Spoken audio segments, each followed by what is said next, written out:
Bonjour à tous, moi c'est Ilaria Michelizzi, je suis responsable de l'équipe avant-vente pour le Sud Europe au sein de Aveva. Donc Aveva, c'est un éditeur de logiciels industriels et nous couvrons en fait avec nos solutions tout le cycle de vie des actifs, de la partie de conception des usines et des ingénieries, la partie de exploitation et optimisation justement des opérations avec des solutions qui couvrent du coup la gestion de la data et des solutions d'IA justement qui enrichissent et qui permettent à nos clients d'obtenir leurs objectifs d'excellence opérationnelle et de durabilité. Je passe la parole du coup à notre autre intervenant. Bonjour, donc Grégory Bondier, Alstom, chef de la donnée de la mobilité chez Alstom. Alstom, le ferroviaire, à la fois la partie que vous connaissez bien, tout ce qui est matériel roulant, que ce soit tramway, métro, train à grande vitesse, trains régionaux, mais aussi la partie signalisation et service avec de la maintenance ou de l'opération de train au niveau à l'international. Aujourd'hui, donc moi, mon rôle chez Alstom, c'est de faciliter l'utilisation des données générées par à la fois les trains et la signalisation afin d'optimiser leur utilisation et d'améliorer l'expérience utilisateur. Merci beaucoup. Merci à vous deux. On va commencer par poser j'aime pas dire problème, mais le sujet. En 3 points. Les phases, le sujet en lui-même, les freins que je vais représenter et la solution dans ce cas de figure que Aveva va représenter. Donc effectivement, tout d'abord, la problématique que l'on a, qui se retrouve beaucoup au niveau de systèmes complexes comme un système de transport ferroviaire, c'est l'agrégation, le fait de rassembler un ensemble de données venant de systèmes à la fois internes, externes, avec des contraintes d'interopérabilité fortes sur leur intégration. Chaque projet ferroviaire étant spécifique.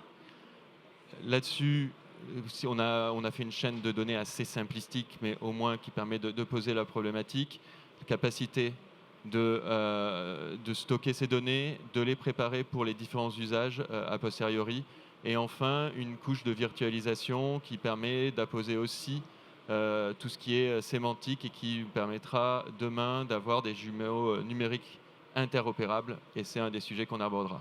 Voilà. Et enfin, on a mis sur la toute fin un LLM chatbot parce que ça fait 2 ans que si on ne met pas LLM sur un slide, personne n'écoute. Je laisse maintenant parler des freins. Yes, alors on n'est plus à démontrer ce que l'IA peut faire. Loin de nous le débat du ROI. Mais l'enjeu qu'on traite aujourd'hui, c'est de le déployer, de l'industrialiser dans un environnement industriel complexe. Dans un environnement industriel complexe, on a des systèmes qui sont différents, qui savent vivre seuls, mais qui ne savent pas toujours communiquer. Et si on veut avoir une valeur ajoutée de l'IA, il faut que cette IA puisse communiquer entre les systèmes. C'est là où l'interopérabilité est clé. Pour y arriver, on a en effet trois freins structurants, 3 problématiques. Le premier qui est fondamental, qui est la souveraineté en elle-même, à travers les standards industriels hétérogènes, à travers les réglementations, la conformité. Le deuxième qui est la data en elle-même, son accès, l'accès à la donnée, son volume, sa complexité, sa confidentialité, sa qualité, son coût. Et en 3, la gouvernance. Puisque si on a tout ça et qu'on n'a pas une gouvernance humaine sur un invest humain, une comitologie des sponsors, une gouvernance technologique, harmoniser les outils et faire les bons choix, et une gouvernance FinOps, un monitoring des coûts qui est sur toute la durée. Et peut-être des premiers éléments de solution présentés d'abord par Aveva. Merci beaucoup parce que tous ces défis-là, justement, nous y répondons aujourd'hui avec les solutions Aveva. Et ce qui est intéressant, c'est de comprendre, ce sont des défis que tous nos clients, en fait, ont effectivement à ce jour. Il faut quand même partir de ce qui est existant. Les usines, en fait, évoluent dans le temps. Il y en a des plus anciennes et des usines qui sont effectivement plus récentes. On n'a pas le même niveau de maturité de l'une à l'autre, mais il faut savoir, du coup, unifier la data, la rassembler, la contextualiser et la rendre, du coup, disponible à travers une infrastructure de la donnée qui est de confiance. Donc ça, c'est ce que nos solutions permettent de faire. La première solution, c'est sans doute le PI System, qui est reconnu à niveau global comme la plateforme d'intelligence qui permet justement cette agrégation. Et en fait, aujourd'hui, ce qu'on considère, c'est que ces types d'informations doivent être également disponibles pour les différents métiers, pour briser les silos et pour permettre ainsi de créer de la valeur à partir d'une data qui est compréhensible. Donc ce qu'on disait, c'était la structure sémantique, ontologique de la data. Il faut que ça parle au métier et que ça soit indépendant de la data source qui est fournie, de l'engineering, des opérations, de la maintenance, donc unifier tout cela. Et en même temps, créer du coup des indicateurs de la visualisation en self-service. C'est ce que nous, on propose pour que chaque métier, chaque niveau de l'usine puisse en gros utiliser la même base d'informations fiables et sécurisées. Au-delà de ça, bien sûr, il faut également considérer qu'aujourd'hui, les défis auxquels nos clients font face, c'est des défis énergétiques, la résilience opérationnelle, nécessite également un partage à l'extérieur de l'usine. Il faut considérer cela comme un écosystème connecté qu'on doit commencer à construire. Et c'est à travers notre plateforme Connect d'intelligence industrielle qu'on permet en fait d'accélérer le partage de la data de façon sécurisée pour de nouveaux cas d'usage, comme justement le suivi réglementaire.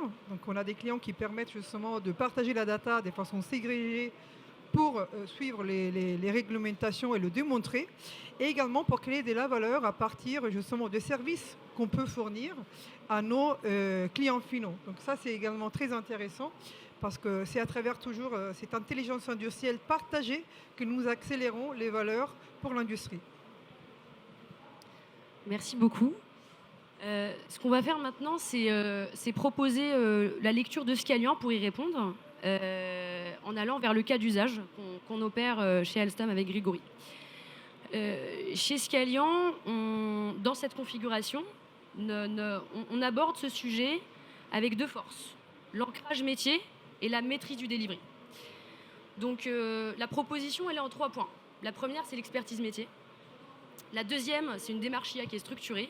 Et la troisième, c'est un delivery qui est orienté business, métier. Sur la première, notre expertise en ingénierie système et logiciel apporte la connaissance profonde des systèmes complexes, architecture, intégration, système embarqué, validation, test, et l'excellence opérationnelle qui sécurise la performance dans la durée à travers la supply, le pilotage des programmes, la qualité, la conduite du changement. Et la partie tech, digital solutions, qui numérise et augmente ses métiers, répond aux deux premiers en assurant une continuité digitale et en apportant une continuité digitale sur la partie notamment MBSE, jumeaux numériques, simulation, mais aussi les plateformes en software product engineering et en IA qui va répondre et qui va adresser la vision, de la vision jusqu'à l'impact, de la stratégie jusqu'au déploiement. Ces domaines-là ne sont pas silotés chez Scalian. On a une organisation en practice, métier, et des cellules qui combinent justement la tech et le métier, comme notre cellule, notre centre d'excellence SIMU, qui réunit des experts en modélisation système, en simulation haute définition, des jumeaux numériques, l'intégration d'IA, avec une logique projet pour livrer des environnements de simulation et des jumeaux opérationnels chez nos clients. Ça nous permet aussi de générer de la data. On a développé une spécificité en traitement de la donnée sur les images et les vidéos avec obstacles, notamment. Et ces données-là viennent ensuite entraîner des modèles qui rendent en général nos algorithmes 3 fois plus performants. Un exemple, Colibot, qui est un projet aujourd'hui d'IA embarqué pour le guidage d'un colis aérolargué que les équipes de Scalian font pour la DGA. Qui est entraîné sur un jumeau numérique et exécuté directement sur un calculateur embarqué On a actuellement une démonstration gamifiée de Colibot à notre stand qui est juste là. La deuxième partie, c'est la démarche IA structurée qui est en quatre pans de la vision à l'impact. Le premier étant la stratégie qui permet de définir la vision et sécuriser la transformation. Le deuxième est la partie sécurité et compliance qui permet de garantir un déploiement qui est conforme et éthique. Le troisième, c'est les fondations data. Donc, garantir la robustesse des stacks technologiques, mais aussi l'architecture et la gouvernance des données. Le dernier point est le déploiement IA et les cas d'usage métier pour intégrer l'IA dans les produits, dans les opérations, à l'échelle, avec un ROI qui est monitoré. Comment on le fait ? On le fait à travers un delivery factory classique. On le fait à travers et grâce et en s'appuyant sur des partenaires technologiques comme Aveva, mais on le fait également à travers des outils et des accélérateurs propriétaires au sein de Scalian comme Aura. Aura, c'est une plateforme qui est une solution agentique qu'on a développée, qui est souveraine et qui est plug and play, qui peut s'interfacer dans n'importe quel environnement souverain, sur des infrastructures on-prem, cloud, hybride, et imbriquer des solutions agentiques pour traiter du document, pour améliorer la maintenance et réduire le time to market avec un monitoring des coûts, de la gouvernance et de la conformité sur tout le long du projet. Le dernier point, c'est pas grave. Le dernier point où on se rapproche du cas d'usage et dans cette configuration, encore une fois, la valeur ajoutée qu'on a pu apporter, c'est un delivery qui est porté par le business. Les équipes de Scalian, les talents, plus de 5500 collaborateurs monde, sont des consultants, des ingénieurs qui combinent la double compétence tech et industrielle, notamment à travers des programmes de long terme en immersion au sein des practices, qualité, supply, ingénierie des systèmes, planning, avec une vision de delivery, d'engagement renforcé, en moyens, en résultats, en qualité, mais aussi en partage de valeur sur les cas d'usage où on arrive à en dégager. Et c'est le cas des équipes projets actuellement au sein d'Alstom, sur le projet qui est porté par Grégory, que je laisse présenter le cas. Tout à fait. Donc effectivement, par rapport à ce projet de plateforme de gestion de la donnée et des algorithmes de machine learning au-dessus de ces données, si je rentre un petit peu plus dans le détail de notre problématique, je vais pouvoir vous expliquer comment on a pu bénéficier des talents de Scalian et de sa capacité à mobiliser le bon profil pour ces problématiques assez pointues et clés, que ce soit du data engineering à l'entraînement de modèles spécifiques liés au ferroviaire. Tout d'abord, Alstom a, il faut le savoir, une base installée de 150 000 véhicules. Et ça, sur des projets qui peuvent durer 30 ans, voire plus, avec des remises à neuf. L'autre problématique, l'autre contrainte, on va dire, de Alstom, c'est que ces trains, ces objets sont opérés par des tiers, et ce sont ces tiers qui ont cette donnée et qui nous fournissent aussi le cadre dans lequel ils souhaitent opérer ces données. Donc, à la fois l'interopérabilité et la souveraineté des données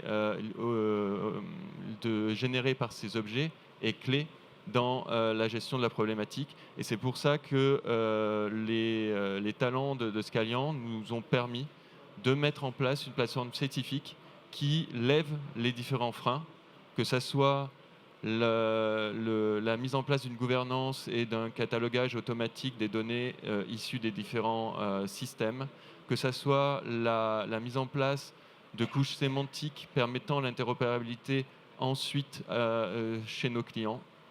Et voilà, et arriver à ne pas être seulement entre un système contraint en entrée et un système contraint en sortie qui nous empêcherait effectivement d'aller vers la scalabilité qui est nécessaire pour l'efficacité de nos systèmes. Donc, on a effectivement une mise en place d'une plateforme qui à la fois va regrouper l'ensemble des informations, mais aussi permettre un déploiement des mêmes pipelines de données, des mêmes algorithmes sur des systèmes chez nos clients, parce que aujourd'hui le SaaS n'est pas fait pas partie des solutions acceptées par l'ensemble des opérateurs des trains. Beaucoup d'opérateurs souhaitent à juste titre avoir l'ensemble de ces applications qui tournent chez eux, et donc pour nous il est clé d'avoir la capacité d'avoir une homogénéité entre ce que l'on peut déployer sur le cloud et ce que l'on peut déployer on-prem chez nos clients. Donc c'est effectivement sur l'ensemble de ces sujets que Scalian a pu nous accompagner avec succès, et que l'on peut venir concrètement aller calculer les indicateurs de fiabilité de chacun de nos trains pour l'ensemble des clients, et ne pas réinventer la roue à chaque fois que l'on met en place un nouveau projet, que ce soit en France, en Allemagne, à Singapour ou à Montréal encore. Voilà. Alors, c'est notre problématique au niveau du ferroviaire. Je sais que chez Aveva, vous avez d'autres problématiques sur l'industrie. Je te laisse nous l'expliquer. Oui, en fait, ce qui est intéressant, c'est qu'une fois qu'on a pu agréger la data, l'unifier, en gros, la standardisation permet d'ouvrir le champ des possibles, je dirais, de cette utilisation de la data. Et en fait, aujourd'hui, comme nous avons la capacité à agréger la data de l'engineering vers le monde des opérations, les différents clients que nous suivons ont la possibilité d'utiliser l'IA sur différents, je dirais, cas d'usage des couches. Ce qui m'intéresse justement de partager, c'est rentrer un peu plus dans le concret, parce que l'intelligence artificielle pour Aveva, ça dure depuis 20 ans. Aujourd'hui, on parle beaucoup de LLM, de générative, mais en réalité, l'IA en fait existe. Tout ce qui est machine learning et intelligence artificielle est quelque chose que nous avons déjà éprouvé depuis 20 ans avec des applications surtout de maintenance prédictive. Et nous avons justement des clients comme par exemple Air Liquide. Tout le monde connaît Air Liquide en France. Ils sont quand même leaders dans le monde du gaz, et ils utilisent déjà l'infrastructure de la data de PySystem pour pouvoir du coup standardiser les différentes nomenclatures de leurs assets auprès de leurs clients finaux. Donc ça reste quand même des applications très critiques dans différents mondes de l'industrie, où ils ont besoin en gros de monitorer leur site de production à l'intérieur de sites clients, et derrière réussir à comprendre s'il y a des déviations, des problématiques de fiabilité qui vont impacter après leur service auprès de ces clients qui utilisent leur gaz, peut-être pour une continuité opérationnelle, et qui ont du coup une vraie conséquence lorsque ces usines s'arrêtent. Et donc ils utilisent aujourd'hui cette infrastructure, et ils ont sur plus de 300 sites dans le monde, en suivi par la solution Aviva Predictive Analytics, qui permet en gros de monitorer les déviations en temps réel et comprendre même des mois à l'avance s'il y a en gros de potentielles conséquences, et préparer ainsi la maintenance, les pièces de rééchange, et agir avec beaucoup plus d'anticipation, de préparation. Ça, c'est le premier cas, je dirais. C'est vraiment celui, entre guillemets, classique, mais ça fait quand même longtemps où on a plus de 40 000 d'assets monitorés dans le monde. Le deuxième cas d'intelligence artificielle qui s'offre aujourd'hui à nous, c'est celui de l'optimisation de tout ce qui est production, de tout ce qui est qualité prédictive justement sur les types de produits. Nous avons énormément de clients qui travaillent dans le monde également du manufacturing, food and beverage, plutôt que de la chimie. Et on voit en fait une vraie nécessité d'aller chercher d'une part l'optimisation énergétique de ces usines que l'IA permet de faire, sans compromettre de l'autre côté la qualité de production et également la productivité carrément des lignes. Donc un cas concret que je voudrais partager avec vous, c'est celui de Lamberti. Donc c'est un client qu'on a en Italie, dans le monde de la chimie fine. Et ils ont utilisé en fait notre plateforme Connect pour agréger la data et pour la contextualiser. C'était déjà des clients de PySystem, et aller chercher en gros les modes opérationnels qui permettaient de réduire l'impact de leur consommation énergétique, tout en cherchant en parallèle des consignes indiquées, des recommandations pour le pont de fonctionnement. Donc ils cherchent en gros à obtenir le fameux Golden Batch, à travers l'IA. Et en fait, c'est quelque chose qui a eu une énorme réussite parce qu'à chaque fois qu'il le faisait en autonomie, en visualisation uniquement de la data, c'est sûr qu'il pouvait réduire l'impact énergétique, mais de l'autre, il y avait un compromis sur la productivité. Donc en fait, ils ont réussi ainsi à réduire de 5% leur impact énergétique tout en maintenant un bon fonctionnement de leurs usines. Et en fait, un troisième cas qui me semble aussi très intéressant, qui s'offre à nous aujourd'hui à travers le vrai travail du jumeau numérique, c'est l'ouverture vers justement la recherche par les assistants d'IA que nous on offre aujourd'hui. Donc j'en parlerai peut-être un peu plus tout à l'heure. Mais en gros, on arrive à agréger des informations qui créent des nouveaux cas d'usage, qui guident à travers l'IA les différents acteurs d'une usine, hein. On va de l'opérateur vers les responsables des maintenances qui cherchent à comprendre par ces indicateurs comment justement ces assets sont tournés et les risques potentiels, jusqu'à un responsable carrément d'usine qui doit comprendre en fait les points d'attention pour pouvoir du coup interagir avec son jumeau numérique. Donc ça, c'est 3 exemples qui sont assez complets et que nous, on peut offrir pour l'IA une fois qu'on a réussi vraiment à fournir de l'intelligence industrielle à vos data. Merci beaucoup, c'est très clair. On est au sujet d'ouverture, il me semble. On a un fil conducteur. Yes. Tu veux l'introduire ? Non, oui, rapidement. J'ai parlé effectivement que le but, c'était de rendre utile la donnée. Un des moyens de permettre une appréhension par les opérateurs de cette donnée, c'est de pouvoir l'intégrer dans leur jumeau numérique. Et là commence le problème. C'est leur jumeau numérique. Donc, ça veut dire pour nous, fournisseurs de données, issus de nos trains, la capacité de répondre et de s'intégrer dans le jumeau numérique en France, le jumeau numérique en Allemagne, le jumeau numérique à Montréal. On ne va pas pouvoir développer à chaque fois cette spécificité. Et donc, il nous faut, si on veut être efficace, encore une fois, avoir un jumeau numérique interopérable. Et la même problématique s'applique aussi à nos clients, à nos opérateurs qui, eux, vont devoir intégrer un jumeau numérique issu de Alstom, un jumeau numérique issu, par exemple, de Hitachi sur la signalisation et un jumeau numérique de l'infrastructure. Et on s'aperçoit que l'on a petit à petit une problématique de comment construire un écosystème de jumeaux numériques. Et là-dessus, à la fois, on a des barrières technologiques que l'on commence à adresser à partir des couches sémantiques que l'on a évoquées avant, mais aussi des freins organisationnels.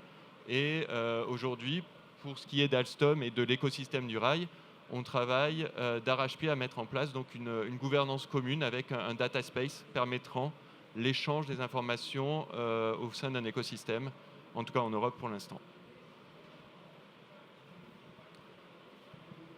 Est-ce que, à ce stade, vous avez des questions ? Est-ce que vous souhaitez creuser certains points ? La fin de cette conférence est plutôt une table ronde ou un échange, s'il y a des questions à creuser. Nous, à chaque fois qu'on se retrouve tous les trois, on échange, donc on peut le faire devant vous. Mais le numérique interopérable, si on combine tout et on arrive à la solution finale de la question de comment rendre une IA souveraine scalable en faisant un raccourci, permet de contourner les freins qui ont été évoqués au départ. Le frein de la souveraineté, car la donnée ne sort pas. Le frein de la gouvernance, parce qu'il crée un référentiel commun, s'il est vraiment interopérable, qui force le monitoring. Et également le frein de la disponibilité de la donnée, puisqu'il peut en générer, et il peut la contextualiser quand elle est brute. Sauf cas d'usage ou concret où... Justement, je pense que ce qui est intéressant, tu as parlé de gouvernance, tu as parlé également d'interopérabilité. Et en fait, ce qu'on remarque, c'est que les clients ont des données internes. Et ça, c'est le premier jumeau numérique, c'est leur jumeau numérique. Et comme on disait, il faut quand même savoir intégrer des informations souvent qui sont tierces, qui proviennent justement de d'autres types de data sources dont on n'est pas propriétaire. Et en fait, une information intéressante, j'ai un client qui s'appelle NC, ils sont leaders en Espagne dans le monde de la papeterie, mais leur business est très varié en fait. Ils sont d'une part, ils suivent toute la partie forestière, donc ils ont quand même toute la partie en amont. Ils ont également des usines de biomasse pour avoir justement une circularité des déchets. Et donc là, en quelque sorte, c'est différents business avec différents targets, mais en réalité, un target commun, c'est celui d'utiliser au mieux les ressources. Et en gros, ce qu'ils ont remarqué dans le temps, c'est qu'ils avaient besoin de leurs données, c'est sûr, mais également du suivi de tout ce qui est contrainte environnementale. Donc réussir à comprendre dans le temps l'impact de la sécheresse, par exemple, et de la disponibilité de l'eau a été très critique dans le temps. Et en fait, c'est un jumeau numérique qui intègre des données qui sont externes et qui sont également non contrôlables. Donc c'est là, il leur a permis, avec également notre solution Connect, d'aller comprendre à l'avance s'il y avait des périodes d'inférieure disponibilité de l'eau. Et on sait très bien qu'avec l'impact climatique, ça vient de plus en plus. Ils s'est retrouvés avec leur usine de cellulose arrêtée en 2023 pendant 15 jours, avec cette anticipation et cette visualisation interopérable entre les différentes parties de leurs usines et avec les données externes, ils ont pu éviter en fait des arrêts immédiatement l'année suivante et également avoir 15% de réduction d'émissions sur leurs usines de cellulose à travers justement une compréhension de l'utilisation de ces différentes données. Et en fait, en conclusion, ce qui est pour moi aussi intéressant, c'est qu'aujourd'hui, l'IA nous aide à travers le jumeau numérique à interagir avec la data pour être guidé carrément dans la décision, comme je disais. Donc, on peut demander, est-ce qu'il y a un problème sur telle partie de l'usine? Et l'IA va nous guider à travers l'LLM, justement, mais c'est notre propre, justement, jumeau numérique, souverain, parce qu'il faut quand même considérer que nous, on est multi-cloud, donc c'est le client qui va derrière décider où est-ce qu'il va déployer sa solution, mais il va interagir avec ses propres données. Il ne va pas être confronté à utiliser l'IA qui est justement entraînée sur d'autres informations. Et ça, c'est important parce que ça nous aide derrière à fournir quelque chose qui est enrichi dans le temps par sa propre base pour après résoudre plus rapidement et agir avec beaucoup plus de clarté. Oui, et si je peux ajouter à ça en complément, la connaissance métier pour prendre en considération les usages, l'intégrabilité, la conformité et la réglementation, c'est infaisable. Et d'où la complémentarité de notre intervention aujourd'hui qui vient le compléter. Non, je pense juste que c'est très intéressant l'exemple que tu prenais sur l'intégration de données externes, notamment météo, mais aussi des données de capteurs plus complexes au niveau de l'hydrométrie, parce que cette société ne maîtrise pas le format et la production de ces informations. Et donc, c'est sans les couches permettant une interopérabilité et donc aussi une consommation facilitée par l'IA de ces mêmes données, on est en permanence en train de reconfigurer et on a une équipe en permanence qui doit travailler juste à la maintenabilité des indicateurs et à suivre les changements des produits externes. Avec les nouvelles technologies et une interopérabilité, je vais dire, par design de nos produits data, on va pouvoir arrêter de réinventer à chaque fois une intégration et pouvoir se concentrer sur les couches postérieures avec le développement de machine learning et d'entraînement pérenne dans le temps. Et c'est une des valeurs importantes pour Alstom de pouvoir avoir des développements pérennes et pas que sur la mobilité, mais aussi sur nos développements informatiques. Très bien, merci beaucoup. On arrive à la fin de cette conférence. On sera ravis d'échanger avec vous juste après. Respectifs et à côté, connectés avec Aveva. Donc on sera ravis de vous accueillir pour vous présenter les différents cas d'usage, projets et notamment nos démonstrateurs respectifs. Merci beaucoup.